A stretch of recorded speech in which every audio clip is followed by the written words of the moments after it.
The email from the veterinary lab came in at 4:14 on a Tuesday afternoon. Subject line, Canine DNA panel, additional findings. I was standing behind the front desk of the hotel, wearing the navy blazer I hated, eating a stale pretzel from the lobby bar.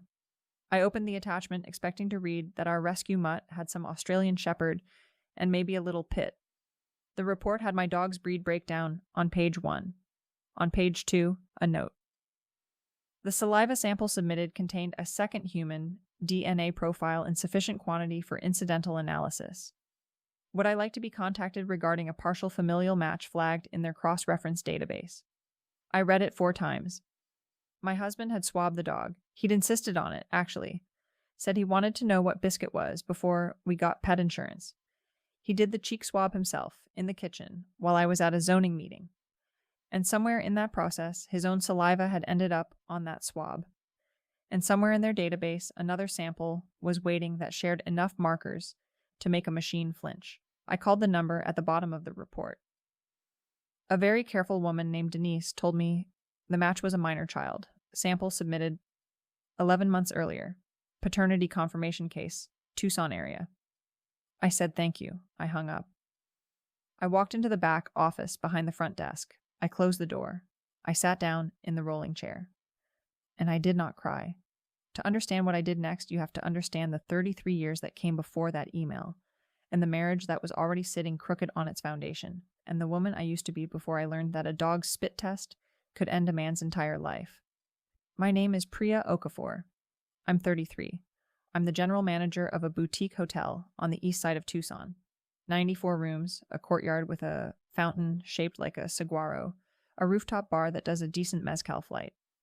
I've worked in hotels since I was 19, started as a night auditor in Phoenix, worked my way up through front desk and housekeeping, and F&B, and sales, and last summer, when the old GM retired, I got the keys. Here's the thing about running a hotel. You see people. You see them at their best. Honeymoons, anniversaries, the retirement trip they saved 7 years for. You see them at their worst, the man at 2 a.m. who can't remember his room number, the woman crying in the lobby, because the affair she came here for ended badly. After 14 years, you develop a sense. You can tell which couple at breakfast is actually married and which one is pretending. You can smell a lie on a guest the way a baker smells a bad yeast. I could smell lies on everyone, except my own husband. His name was Graham Whitaker.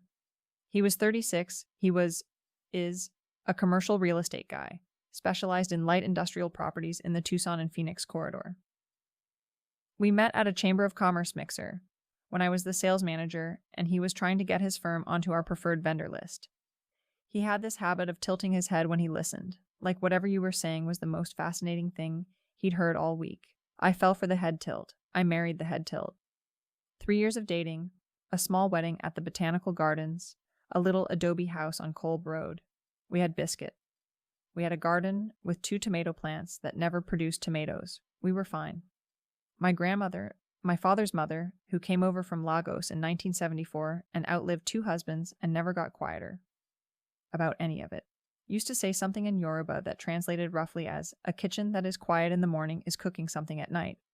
She said it the first time she met Graham. She said it while smiling at him. I thought it was a blessing. I realize now it was a warning. You'll remember that. For the first 2 years of our marriage, Graham was attentive in a low-simmer way. He'd text me midday asking if I wanted him to pick up tacos from the place on Speedway. He'd rub my feet on Sunday evenings while we watched bad TV. He'd remember my mother's birthday. He was not a grand gesture man. He was a competent husband. I have learned since then that competent husbands and excellent liars often use the same playbook. And listen, I know how this sounds. I know. The woman who ran a hotel couldn't read her own marriage. I'll own it. I was tired. I was working 10-hour days.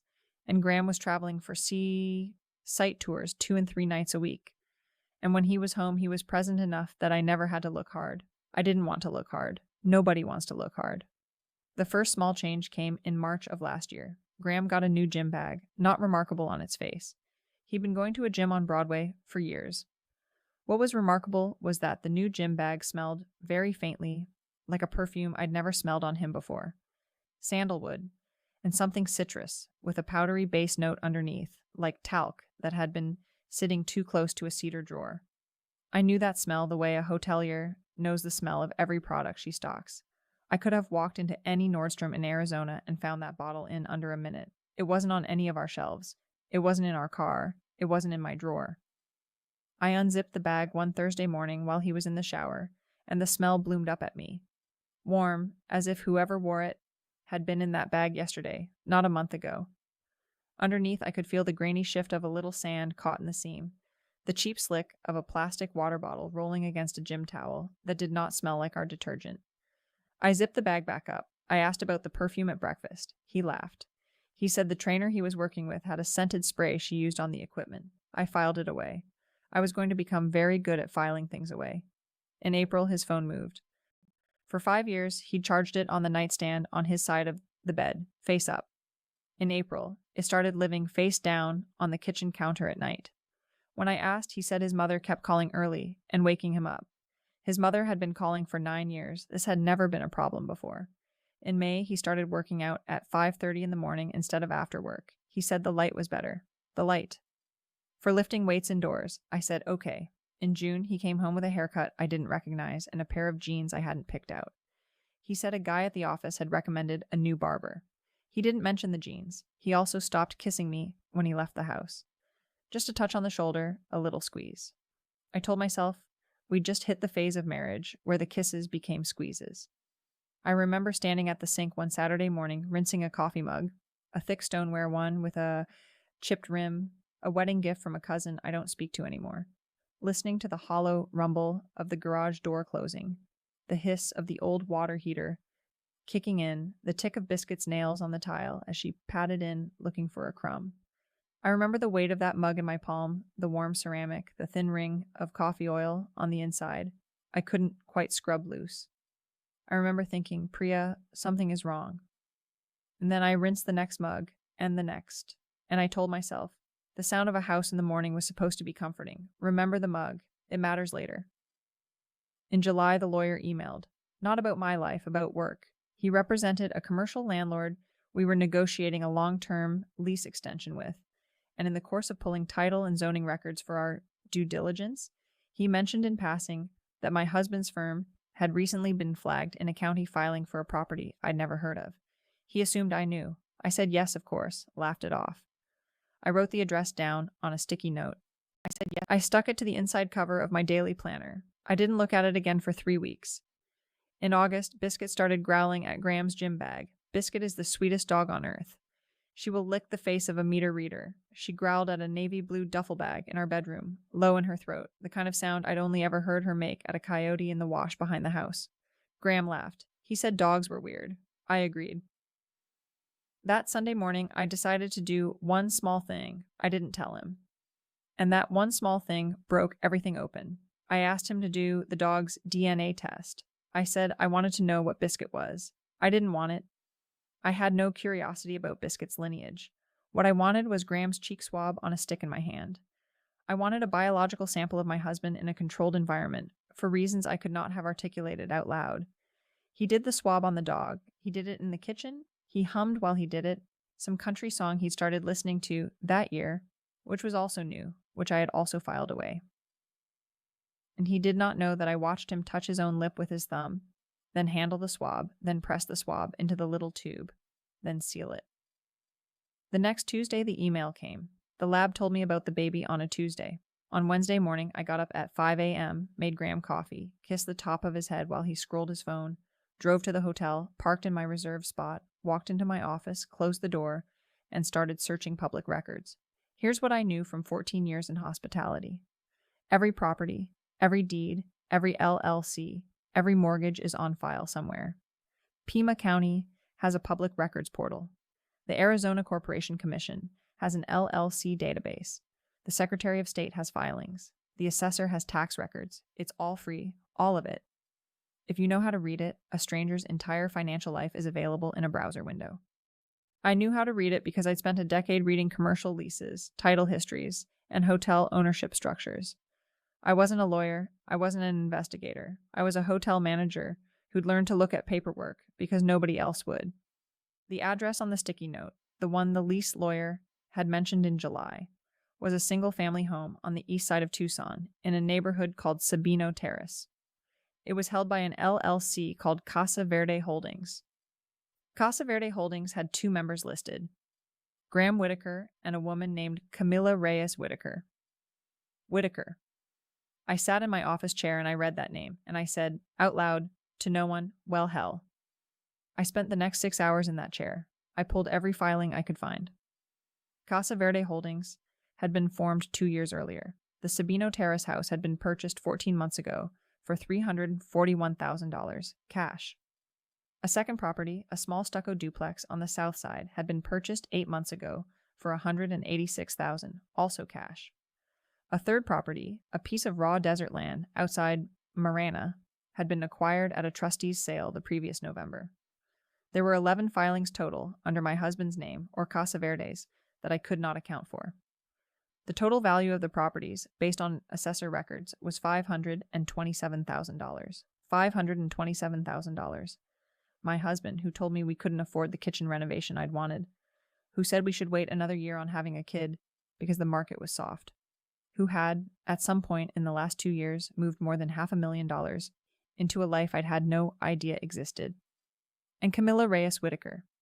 That evening I made shrimp tacos. Graham came home at 7:10. He kissed the top of my head. The squeeze had graduated back to a kiss that day, which should have tipped me off, and asked how my day was. I said fine.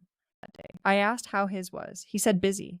He said he had a site visit in Nogales on Friday and would probably need to stay over. I said, Nogales, wow, that's a haul. He said, yeah. He said the landlord was difficult. I said, Graham, what's the landlord's name? I might know him. It's a small market.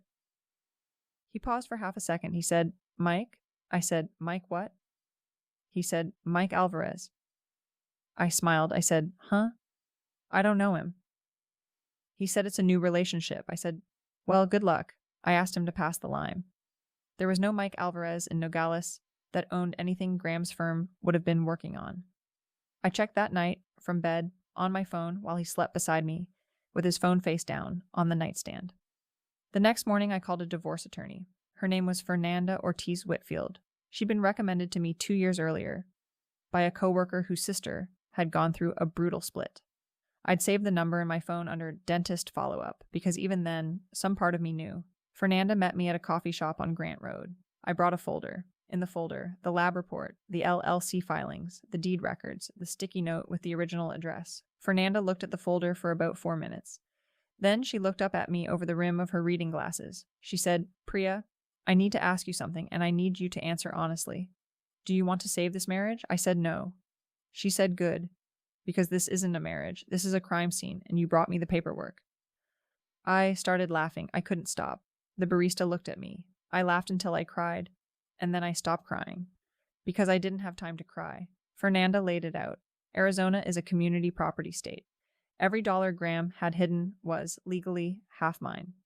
But more than that, the LLC filings were sloppy. Sloppy in a way that interested her. She said, if these properties were purchased with marital funds and not disclosed, that's fraud. And if the funds weren't marital, which means they came from somewhere else, we have a different problem. A problem that is actually worse for him than it is for you. I said, what do you mean? She said, where does a commercial real estate guy get $500,000 cash, Priya? I said, I don't know. She said, we're going to find out. That week, I did something I should have done in April. I went back through 2 years of our joint bank statements, line by line. I had access to everything. We'd always shared finances, which was, in retrospect, either trust or the kind of arrogance that gets people caught. Graham's paychecks hit the joint account, regular amounts, nothing unusual there. But in the last 18 months, there were 7 wire transfers out to an account at a different bank, labeled only with a reference number. They averaged about $30,000 apiece. Over 18 months, $210,000 had quietly walked out of our joint account into somewhere else. I had signed off on exactly 0 of those transfers, because I hadn't known they existed, because Graham handled the boring paperwork, because I was tired and he was competent and the dishes needed doing. That night I tried to ask, gently. I said, Graham, honey, the bank sent me a weird alert about an old wire transfer. Do you remember one from last March? He didn't look up from his phone. He said, Priya, you know, I handle that stuff. It's probably nothing. I said, I just want to make sure we're not getting scammed. He said, "You're being paranoid. You're always paranoid. Go to bed. Go to bed." I went to bed. I lay in the dark next to him. I listened to him breathe. And I thought about Grandma and the kitchen and what was cooking at night. The trickle started 3 days later, on a Friday evening, when I asked a different question. I said casually, over dinner, "Hey, does the name Camila ring a bell?" I was watching his face. His hand stopped halfway to his water glass, just for a blink. Then he picked up the glass. He said, "Camila who?" I said, "I don't know. I overheard someone at work talking about a Camila in real estate. I wondered if you'd crossed paths." He said, "No, doesn't ring a bell." He took a sip. He said, "What's for dessert?" That was rung 1. Rung 2 came Saturday night. I'd left my laptop open on the kitchen island. The Pima County property search was the top tab. Deliberately. I walked Biscuit. I was gone 40 minutes. When I got back, the tab was closed. Graham was on the couch. He said nothing. I said nothing. But he'd seen it. And I knew he'd seen it. At 11 p.m., he said, "Priya, I need to tell you something." I sat down. He said, "I have a coworker named Camila. There's been some talk at the office. I didn't want to worry you. It's nothing, but people are gossiping. And if anyone says anything, I want you to hear it from me first. We had coffee once." That was it. I should have told you. I said, "Thank you for telling me." I said, "That must be hard to carry." I said, "Is there anything else I should know?" He said, "No, that's it. I swear, that's the whole thing." Rung 2. Sunday, I gave him one more. I wanted him to hang himself with his own rope. We were in the car, coming back from the grocery store on Broadway. I said, "I've been thinking." I said, "With everything going on at your firm, the travel, the audits you mentioned, do you want to sit down and look at the finances together, just so I understand?" He drummed his thumb on the wheel. He said, "Priya, that's not a conversation I want to have in the car." I said, "Okay, when?" He said, "Soon." I said, "This week?" He said, "Priya?" I said, "Okay." He said, "What's gotten into you?" I said, "Nothing." He said, "You've been weird for a month?" I said, "Have I?" He said, "Yes, you have." He said, "If you have something to say to me, say it." I said, "I'm saying it. Let's look at the finances." He said, "I said soon." I said, "Okay." We drove the rest of the way in silence. At the red light at Swan, he reached across the console and put his hand on my knee, the way he used to, and squeezed, like we were fine. Rung 3. I went into the bathroom and I sat on the closed toilet lid and I texted Fernanda. 3 words. "He's lying still." She texted back, "Stay calm. We're almost ready." The next week, I did something else I should have done in April. I pulled the county's birth records. Arizona birth certificates aren't fully public, but the index is. If you know the name and approximate year, you can request confirmation of a filing. I couldn't see the content, but I could see that a birth had been filed in Pima County 11 months earlier, under the surname Whitaker, mother listed as Camila Reyes. 11 months. The lab match had said 11 months.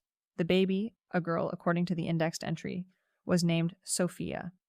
I sat in my car in the hotel parking lot, and I put my forehead on the steering wheel, and for about 45 seconds I couldn't breathe. My husband had a daughter. My husband had a daughter who was almost a year old.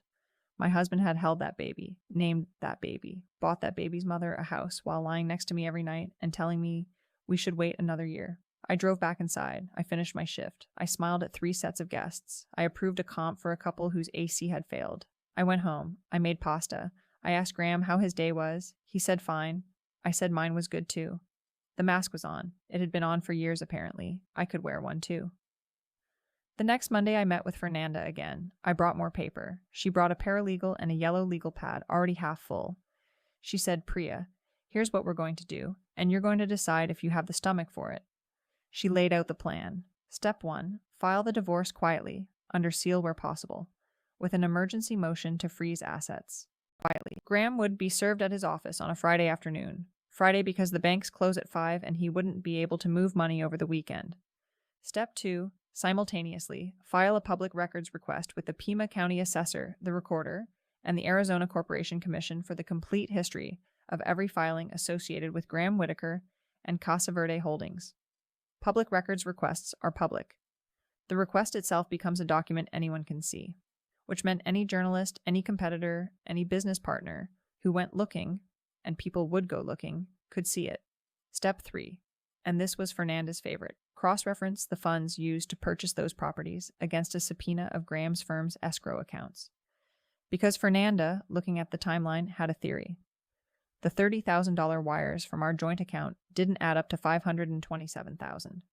The gap was almost $300,000. Where had that money come from? Graham worked for a commercial brokerage that held earnest money in escrow on behalf of buyers.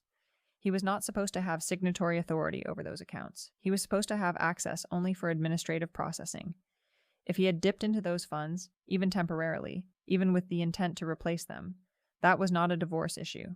That was a felony. I asked Fernanda, "How confident are you?" She said 92%. The other 8% is that his mistress is independently wealthy and bought the houses herself. I said, "Camila Reyes is a dental hygienist." I checked her LinkedIn. Fernanda said 97%. The night before we filed, I went to my grandmother's grave. She's buried in a small cemetery in Mesa. I hadn't been in 2 years. I sat on the grass next to her headstone and I told her everything. I told her about the email and the dog and the woman and the baby named Sofia. Everything. I told her I was about to do something I couldn't take back. I asked her if I was doing the right thing. And I swear to you, I felt her. Clear as if she'd put her hand on my shoulder. A kitchen that is quiet in the morning is cooking something at night. She didn't tell me I was right. She reminded me I already knew. I drove home. Graham was asleep. I packed a bag for myself and for Biscuit. I put it in the trunk of my car. I went back inside. I slept next to him for the last time. I remember thinking, he has no idea. He has no idea this is his last night in this bed. Friday came. Friday was beautiful. Sun, 78 degrees, a thin scrim of cloud over the Catalinas. I went to work. At 2:47 p.m., I got a text from Fernanda. Served. I was standing in the courtyard when the text came in. The fountain was running. A housekeeper was folding a towel on a pool chair. A guest was laughing into her phone about nothing. And I was holding a plastic cup of ice water, reading the word served, feeling it land in my chest like a stone dropped into a well, down and down and down, with no splash at the bottom. I had been bracing for this moment for 6 weeks. I thought I'd feel triumphant. I thought I'd feel at least something hot. Instead, I felt a deep, cold, surgical quiet. The same quiet I'd felt in the back office the day of the lab report. The same quiet my grandmother had warned me about in her kitchen proverb, except this time I was the one who'd been cooking. I stood there and watched the water spill over the edge of the saguaro fountain, and I thought, my husband just learned his life is over, and he doesn't know yet that he did it to himself. He thinks I did it. He will always think I did it. I let myself have that thought, and then I let it go, because whose fault he believed it was did not change whose fault it actually was. At 2:51 p.m., I got a call from Graham. I let it ring. He called again. He called a third time. At 3:04, a text. What is this? Called again. At 3:06, another. Priya, answer your phone. At 3:11, the tone shifted. Honey, please. There's been a misunderstanding. Please call me. I can explain everything. I did not call him. I finished my shift. I drove to the hotel my attorney had booked for me under a different name, a small property on the north side, owned by a friend of mine from the industry. I checked in. I ordered room service. I ate a cheeseburger. I slept 11 hours. Monday morning, the public records request went in. By Tuesday afternoon, the county had stamped it.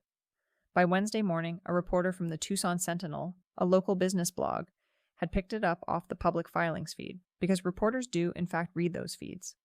By Wednesday evening, the reporter had called Graham's firm asking for comment on a commercial real estate broker who appeared to have acquired $500,000 in personal properties in 18 months on a broker's salary. By Thursday morning, the firm's internal audit team had pulled his escrow access logs. And what they found, I would not learn the exact contents of for another 6 weeks, but the shape of it was this. Graham had been borrowing, his word when he eventually tried to spin it, from client escrow accounts for about 11 months. He'd been replacing funds before quarterly audits. He was 2 weeks out from the next audit. If we had filed 1 month later, he likely would have replaced the final tranche, and nobody would have known. Thursday afternoon, his firm fired him. Thursday evening, they reported him to the Arizona Department of Real Estate. Friday morning, they reported him to the FBI. That is how a public records request, stapled to a dog's DNA test, ended a man's career. Saturday, Camila Reyes called me. I don't know how she got my number. I think Graham gave it to her. As a Hail Mary. She was crying. She said she hadn't known he was still married. She said he'd told her we were divorced, that I was the ex who wouldn't let go. She said she had a 1-year-old and no money and the house was about to be frozen. She said, please, help me. Here's where I surprised myself. I did not scream at her. I did not hang up. I said, Camila, I'm sorry. I said, I believe you. I said, I'm going to give you the name of my attorney. She is not going to represent you. But she will tell you what to do next, because the man we both trusted is about to lose everything, and you and your daughter need to not go down with him." She sobbed. She said thank you. I gave her Fernanda's number. I hung up. I sat on the edge of the hotel bed. And I thought about Sofia, the little girl I would never meet, who shared half her DNA with the man I'd married, who had a mother who'd been lied to the same as I had. I felt a lot of things in that moment. None of them were hatred for that baby. The cascade kept going. Within 2 weeks, the divorce was on a fast track because Graham was too busy dealing with federal investigators to contest anything. Within a month, the Sabino Terrace house was in the hands of a receiver. The duplex was sold at a discount to settle client claims, and the Marana land was forfeited.